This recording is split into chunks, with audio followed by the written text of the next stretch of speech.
Good day, I am Jamie Cristobal and I will be demonstrating administrating oxygen by nasal cannula. For the purpose, first is to deliver relatively low concentration of oxygen when only minimal oxygen support is required. Next is to allow uninterrupted delivery of oxygen when the client ingests foods or fluids. For the equipments, we have the oxygen supply with flow meter. We also have the humidifier with tap water or distilled water depending on the hospital protocol. We also have the nasal cannula with appropriate size and tubing, the no smoking sign, and gauze to pad the tube. For the goal, the patient exhibits oxygen saturation level within the acceptable parameter. For the assessment, the first thing we need to do is to observe the patient for signs and symptoms associated with hypoxia. Hypoxia is the decreased level or supply of oxygen on the cells and tissues of the patient. The signs and symptoms of hypoxia includes chest movement, cyanosis, breathing pattern, apprehension, lung sounds, and decreased level of oxygen. So we can observe that to the patient.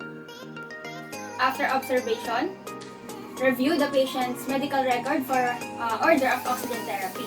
Note for the delivery method, flow rate, and the duration of oxygen therapy.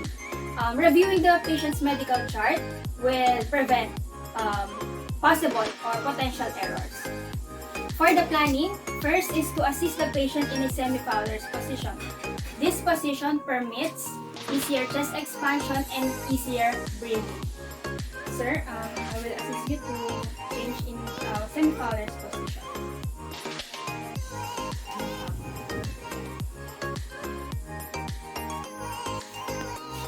After that, introduce yourself, verify the identity of the patient, and explain the procedure. Explain to the patient and to the family what the procedure entails and the purpose of doing the procedure. Explain what you are going to do and the reason for doing the procedure. And then review necessary safety precautions when oxygen is in use.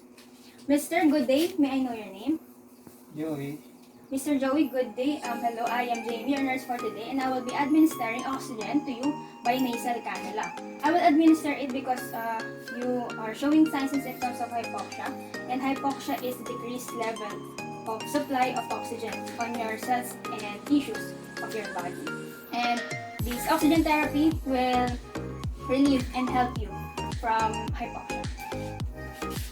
And then, after that, place a oxygen in use and no smoking sign at the entrance of the door and over the head of the patient. And then next is to perform hand hygiene and put on PPE if indicated. And then after that, we're going to place and provide privacy to the patient by closing the door of the room and the curtains. Providing privacy is important to lessen the anxiety of the patient and to promote and to improve trust of the patient. And then we're going to obtain and place the equipments necessary equipments on the patient's bedside. For the implementation, first is to set up the oxygen equipment and the humidifier. We're going to attach the flow meter to the wall outlet or to the tank. And the flow meter should be in off position. Since we do not have the wall outlet, we're going to attach it to the tank. And then, if needed, we're going to fill the humidifier bottle. You can fill it with tap water or distilled water depending on the hospital protocol. And then next is to attach the humidifier bottle at the base of the flow meter. And then we're going to attach the prescribed oxygen tubing and delivery device on the humidifier bottle. So we're going to use the cannula, nasal cannula.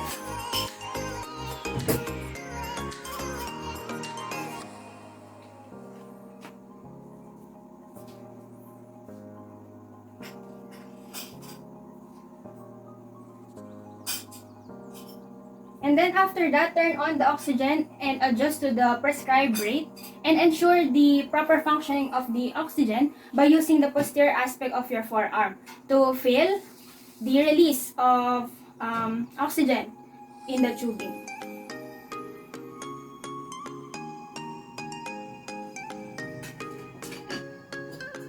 And then after checking, place the prongs on the nostril of the patient. Place the tubing over and behind each ear while the adjuster comfortably under the chin.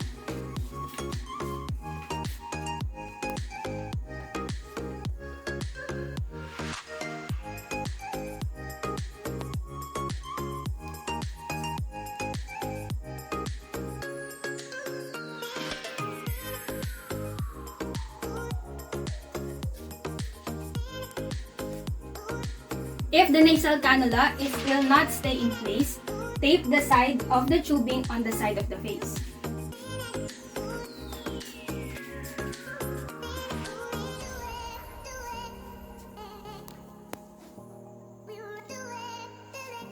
Adjust the fit as needed, and the tubing should be snug but not tight against the skin. And then, after that, pad the tubing over the ears and cheeks to prevent irritation for the patient. We're going to use the gauze pad.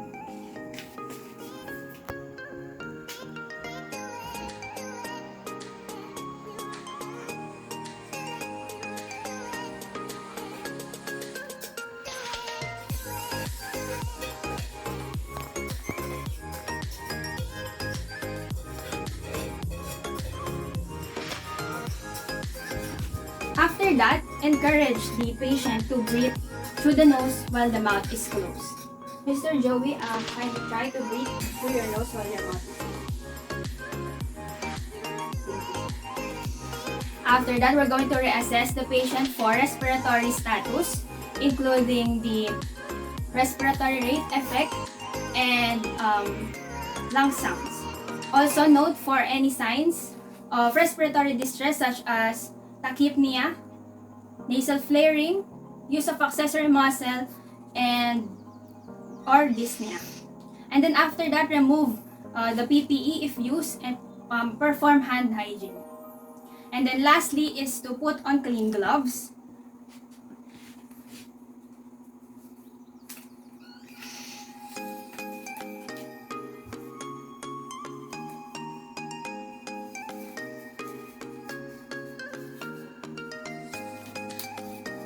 Remove and clean the nasal cannula. We can clean it using a mild soap and clean cloth. And then we're going to assess the nares for at least every 8 hours depending on the agency recommendation. And then check the nares for any evidence of bleeding or irritation. So we're going to remove the nasal cannula.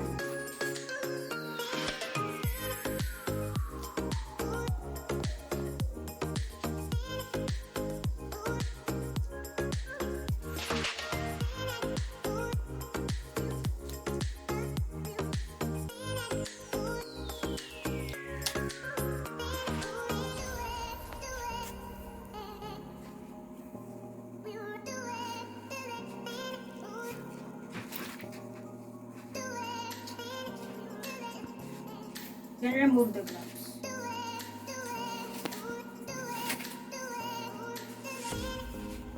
For the evaluation, reassess the patient's response in administering oxygen by nasal cannula.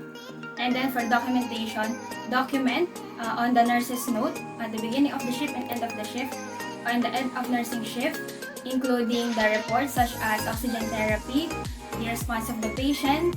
We also have the flow rate, delivery method, and the adverse and side effects. That's it. Thank you very much.